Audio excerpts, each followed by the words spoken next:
सभी लोगों को जय यीशु। हम इस 40 काल में हैं और इस 40 काल में हम त्याग, तपस्या, प्रार्थना में जीवन, भोजन से परहेज करने का समय है। और ये 40 काल हम सबों के लिए बहुत ही लाभदायक हो, फलप्रद हो।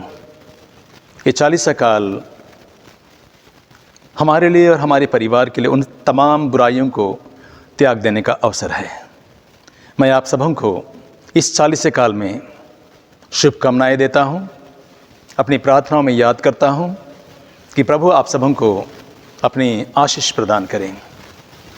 आइए हम जब इस 40 काल में हैं तो हम प्रभु के वचनों को सुनते हैं। विशेष करके हमने पहले रविवार में देखा प्रभु यीशु की ज़िंदगी में किस प्रकार सबसे पहले शैतान प्रभु को भ्रमित करने का प्रयास किया। यीशु के लक्ष्य से यीशु को भ्रमित करने का प्रयास किया। और हमारे ज़िंदगी में भी इसी प्रकार जब हम आध्यात्मिकता में बढ़ते हैं, पवित्रता में बढ़ते हैं, प्रभु के और नज़दीक होते हैं, तो शैतान हमें भ्रम में डालकर हमारे लक्ष्य से हमें भ्रमित करने का प्रयास करता है। हम संत मत्ती के सुसमाचार में अध्याय 4 में वचन 1 से लेकर 11 तक में देखते हैं किस प्रकार शैतान प्रभु यीशु की ज़िंदगी में आता है, जो 40 दिन और 40 रात प्रार्थना में, त्याग, तपस्या में, उपवास में जीवन बिता रहे थे और अपने आप को पिता को समर्पित किया था। तो प्रभु यीशु की ज़िंदगी में शैतान आता है। वही शैतान जो आदम वाटिका में आदम और हेवा को अपने बातों के भ्रम से, अपने बातों के फिलॉसफी से आदम और हेवा को धोखा दिया था और उनको गुमराह किया था और ईश्वर की आज्ञा को तोड़ने के लिए मजबूर किया था। उतना ही नहीं, शैतान ने मनुष्य को अपनी बातों में फंसाकर उनको ईश्वर की आज्ञा को तोड़ने के लिए मजबूर किया था। और मनुष्य की ज़िंदगी में ईश्वर की आज्ञा को तोड़ने के कारण पाप का प्रवेश हुआ और मनुष्य की ज़िंदगी में मरण का प्रवेश हुआ। जब ईश्वर ने मनुष्य को अपने प्रतिरूप में बनाया, जो हम देखते हैं उत्पत्ति ग्रंथ अध्याय 2 वचन 7 में लिखा है, ईश्वर ने धरती की मिट्टी से मनुष्य को गढ़ा और उसके नाथनों में प्राणवायु फूंक दी। प्राणवायु केवल ईश्वर देता है।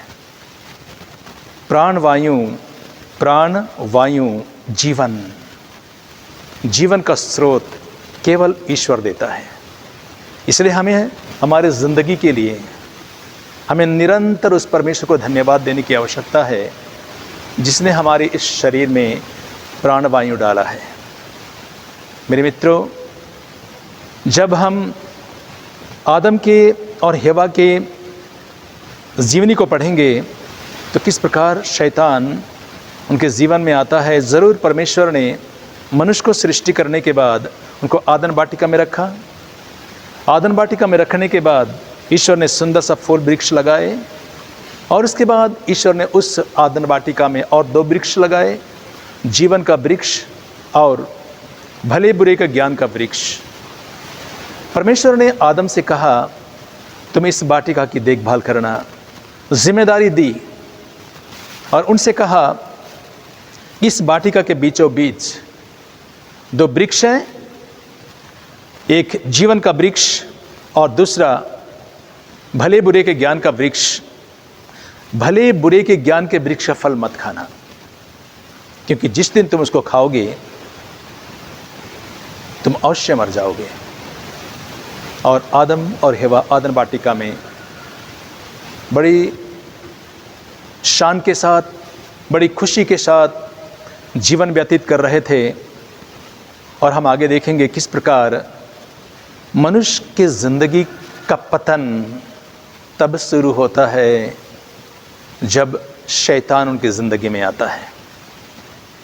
ठीक उसी प्रकार हमारी ज़िंदगी में भी, हमारे परिवार में भी ऐसा ही होता है। जब शैतान हमारी ज़िंदगी में, जब बुराई हमारी ज़िंदगी में प्रवेश करता है, तब हमारे जीवन का पतन शुरू हो जाता है। आदम और हवा की ज़िंदगी में भी यही हुआ। जब उन्होंने शैतान के बहकाव में आकर, क्योंकि शैतान मनुष्य को भ्रमित किया। ईश्वर ने तो कहा था, जिस दिन तुम इसका फल खाओगे तुम मर जाओगे। शैतान कहता है तुम नहीं मरोगे। शैतान ईश्वर का विरोध करता है, मनुष्य को गुमराह करता है। शैतान कहता है तुम नहीं मरोगे, और शैतान ने मनुष्य को अपने भ्रम में डालकर, अपने बात के वतंगड़ से मनुष्य को इस प्रकार अपने जाल में फंसाया। अपनी फिलॉसफी से कहा तुम नहीं मरोगे, तुम्हारी आंखें खुल जाएंगी, तुम्हें भले बुरे का ज्ञान हो जाएगा और तुम ईश्वर के समान बन जाओगे। ईश्वर के समान बन जाओगे तुम। तो शैतान किस प्रकार मनुष्य को भ्रमित किया। ईश्वर ने केवल एक ही शब्द कहा तुम मर जाओगे। शैतान अपनी बातों के भ्रम में, अपनी बातों के जाल में मनुष्य को इस प्रकार उलझा दिया कि तुम्हारी आंखें खुल जाएंगी, तुम नहीं मरोगे, तुम्हें भले बुरे का ज्ञान हो जाएगा और तुम ईश्वर के समान बन जाओगे। और मनुष्य शैतान के बहकाव में आकर, शैतान के भ्रम में आकर मनुष्य ने ईश्वर की आज्ञा का उल्लंघन किया और उस फल को तोड़ के खाया। और इस प्रकार मनुष्य की ज़िंदगी में पाप का प्रवेश हुआ। रोमियो के पत्र में लिखा है, अध्याय 5वें वचन 12 में लिखा है, एक ही मनुष्य के द्वारा संसार में पाप का प्रवेश हुआ और पाप के द्वारा मृत्यु का।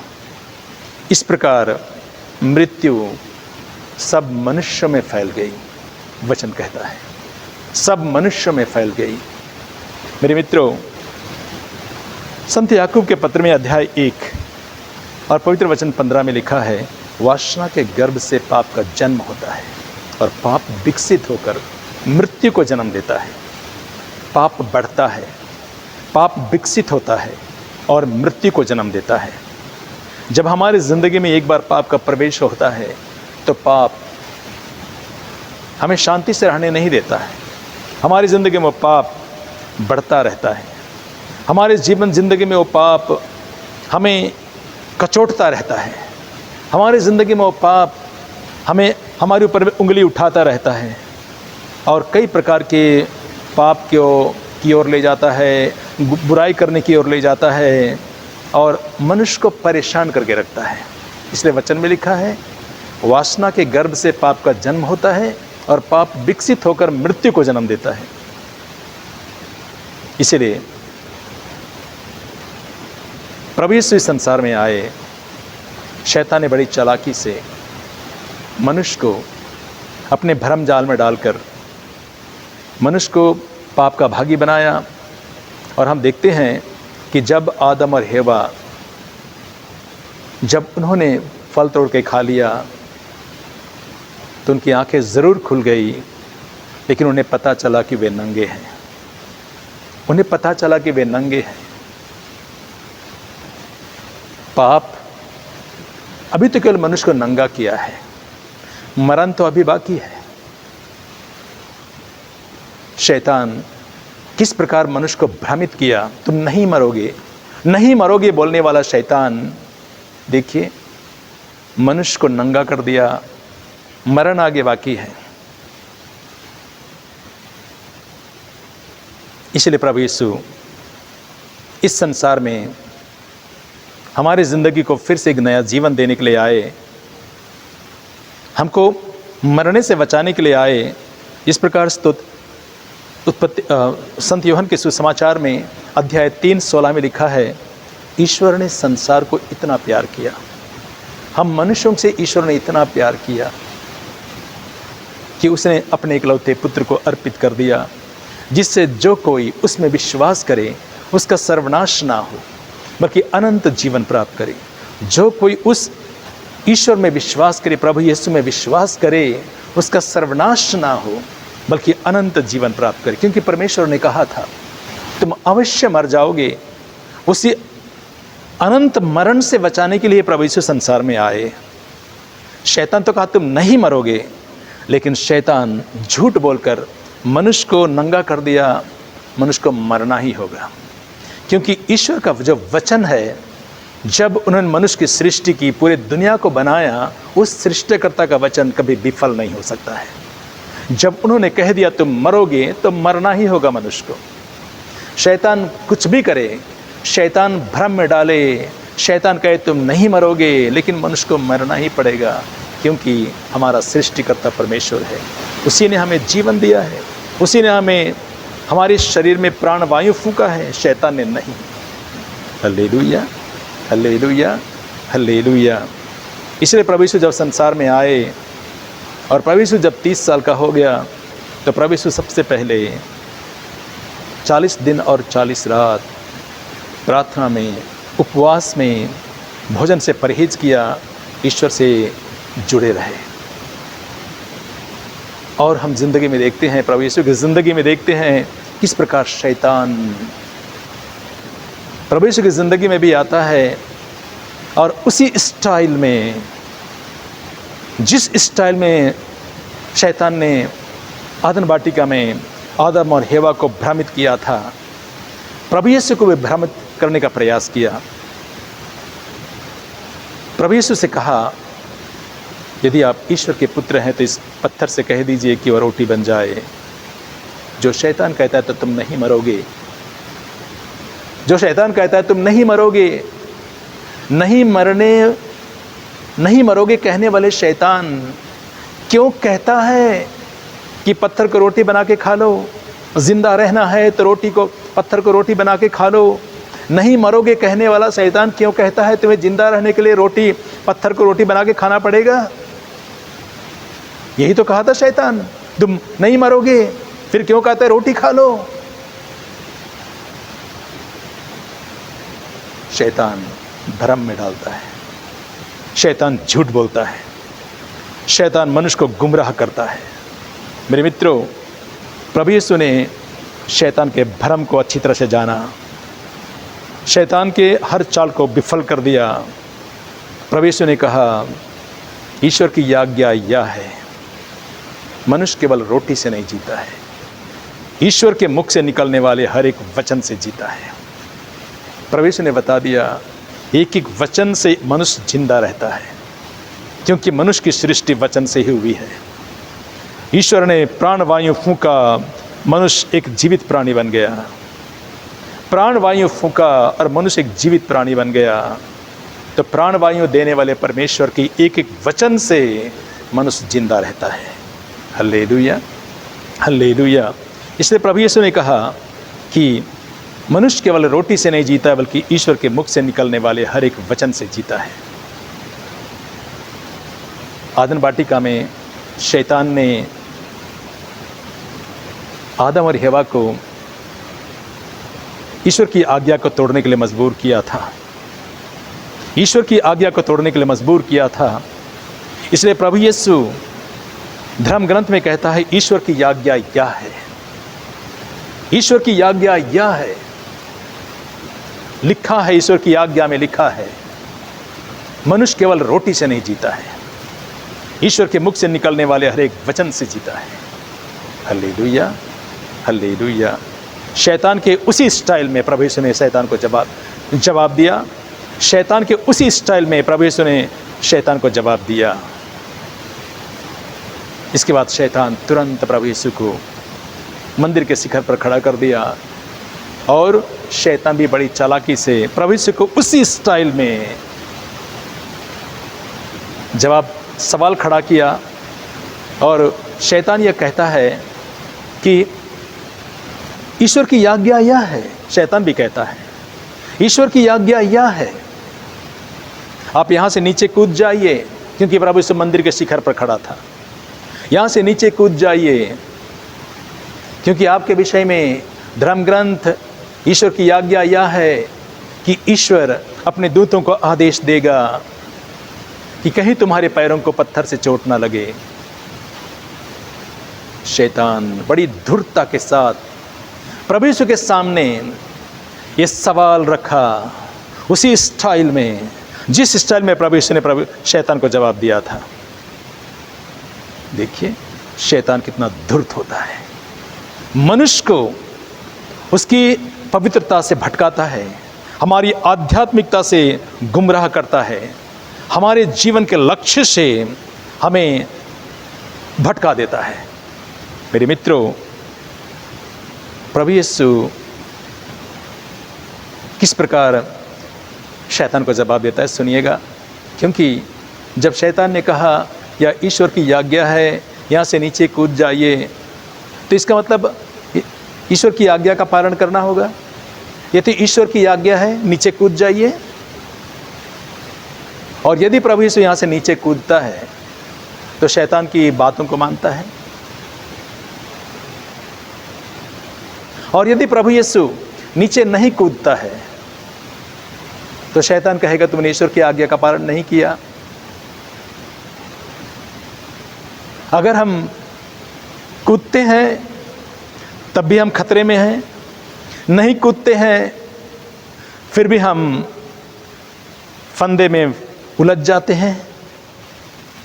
शैतान ने प्रभु यीशु के सामने ऐसा धर्म संकट, ऐसा चक्रव्यूह रखा कि प्रभु यीशु ये करे या ये करे, दोनों तरफ से ऐसा करने पर भी ईश्वर का आज्ञा का पालन करना होगा, ईश्वर की आज्ञा है, नहीं करने पर शैतान दोषी देगा, तुमने ईश्वर की आज्ञा का पालन नहीं किया।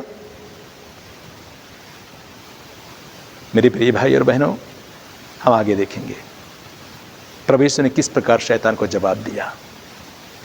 प्रभु यीशु ने शैतान से कहा, प्रभु की आज्ञा ये भी तो है, प्रभु की आज्ञा ये भी तो है कि अपने प्रभु परमेश्वर की परीक्षा मत लो।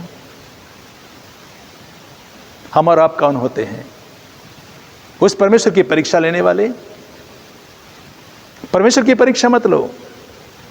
और इस प्रकार प्रभु यीशु ने शैतान के इस चक्रव्यूह को अपने वचन के द्वारा टपका दिया। किस प्रकार प्रभु यीशु ने अपने पवित्र वचन के द्वारा शैतान के इस चक्रव्यूह को ध्वस्त कर दिया। केवल प्रभु यीशु जो हमारा अगुवा है, प्रभु यीशु जो शैतान को हर चाल को विफल कर दिया, वही हमारा मददगार है। Hallelujah, hallelujah. मेरे प्रिय भाई और बहनों, इसके बाद हम देखेंगे कि शैतान हारता नहीं है। प्रभु यीशु को किसी भी कीमत पर वो चाहता था कि मनुष्य प्रभु यीशु को पाप का भागी बनाए। इसलिए अंत में शैतान प्रभु यीशु से कहता है, तुरंत पहाड़ की ऊंचाई पर ले गया और कहता है, ये सब राज्य, इसका वैभव मैं सब आपको दे दूंगा, मैं सब कुछ आपको दे दूंगा यदि आप दंडवत कर मेरी आराधना करेंगे, मेरी आराधना करेंगे तो मैं सब आपको दे दूंगा।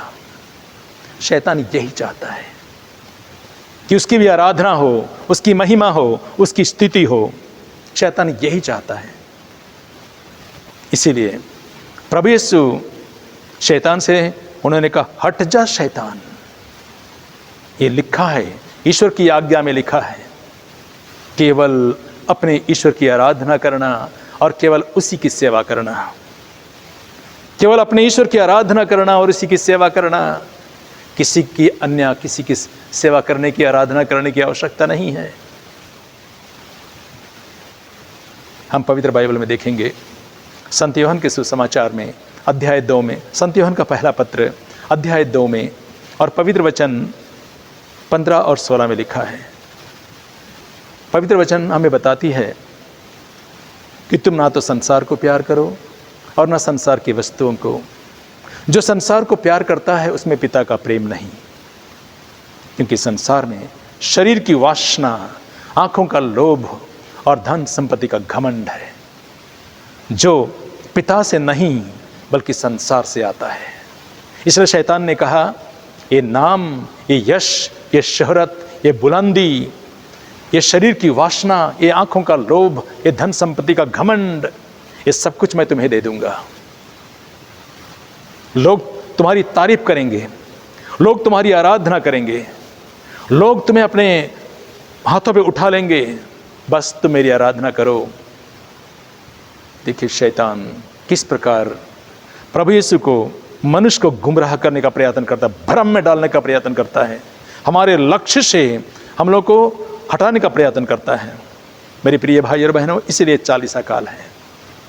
40 काल हम इसलिए में प्रवेश करते हैं कि इस 40 काल में हम प्रार्थना में रहें, 40 काल में हम त्याग तपस्या में जीवन बिताएं, 40 काल में हम उपवास करें, भोजन से परहेज करें, ताकि आने वाले इन सारी बुराइयों को, आने वाले इस प्रकार के प्रलोभन को हमें जीतने में प्रभु हमारी मदद करे, क्योंकि केवल प्रभु यीशु शैतान को हराया।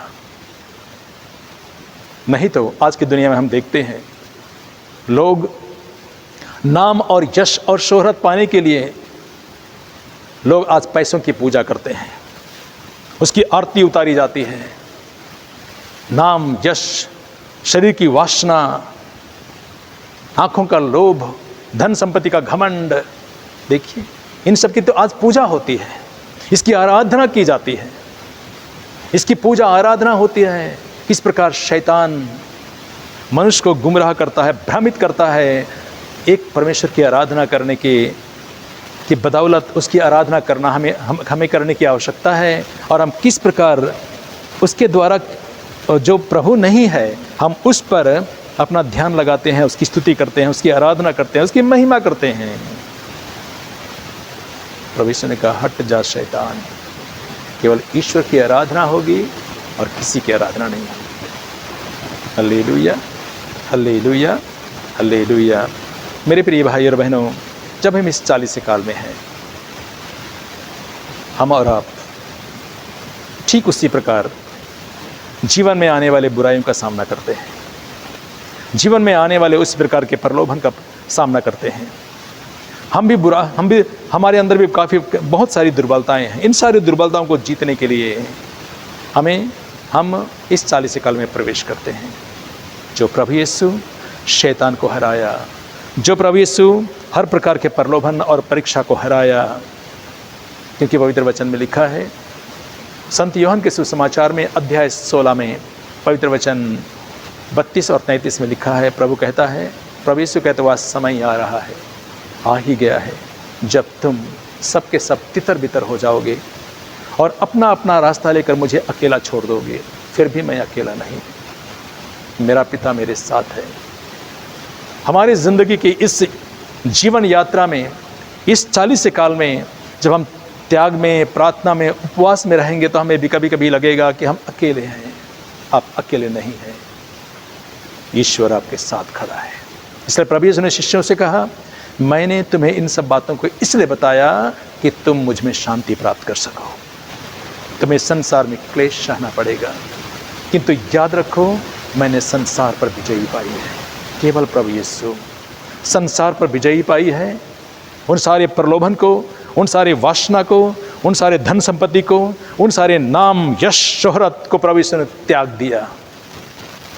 इसलिए प्रभु यीशु कहते हैं, जो मेरा अनुसरण करना चाहता है वो आत्म त्याग करे और अपना क्रूस उठाकर मेरे पीछे हो ले, क्योंकि जो अपना जीवन सुरक्षित रखना चाहता है वह उसे खो देगा, और जो मेरे कारण और सुसमाचार के लिए अपना जीवन खो देता है वह उसे सुरक्षित रखेगा। वही प्रभु आपको आशीष दे। Hallelujah, hallelujah. सब लोगों को जय यीशु।